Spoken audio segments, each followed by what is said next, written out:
በነገር ሁሉ በጸሎትና በምልጃ ከምስጋና ጋር ልመናችሁን አስታውቁ እንጂ በአንዳች አትጨነቁ ይላል። በጣም ነው የሚገርመኝ። ሰው ለልመና መጥቶ ምስጋና ምንድን ነው? ሰው ከተቀበለ በኋላ ያመሰግን ይሆናል።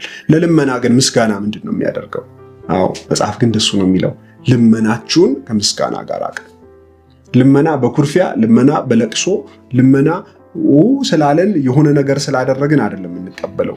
እግዚአብሔር ፊት ሰው ለመለመን እንኳን ሲመጣ በምስጋና ነው የሚመጣው። የሚያመሰግን ሰው እኮ ዞር ብሎ የሚያስብ ሰው ነው። ስቲል ጥያቄ ያለው ሰው ቆሞ ማሰብ ያለበት እግዚአብሔር ያደረገለትን ነው። እግዚአብሔር ያደረገላችሁን ስታስቡ ጭንቀታችሁን ነው የሚያስወግደው። የጭንቀት ወይ ደግሞ የፍርሃት መፍትሄ ወይም ቁልፉ መጽሐፍ እንደሚነግረን ከምስጋና ጋር ልመናን ለእግዚአብሔር ማሳወቅ። ከምስጋና ጋር ማለት እግዚአብሔር ያደረገላችሁን ታስባላችሁ ማለት ነው። አባቶቻችንን ብታዩ እንደዛ ነው ያደረጉት።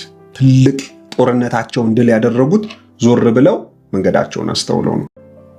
በነገር ሁሉ በጸሎትና በምልጃ ከምስጋና ጋር ልመናችሁን አስታውቁ እንጂ በአንዳች አትጨነቁ ይላል። በጣም ነው የሚገርመኝ። ሰው ለልመና መጥቶ ምስጋና ምንድን ነው? ሰው ከተቀበለ በኋላ ያመሰግን ይሆናል። ለልመና ግን ምስጋና ምንድን ነው የሚያደርገው?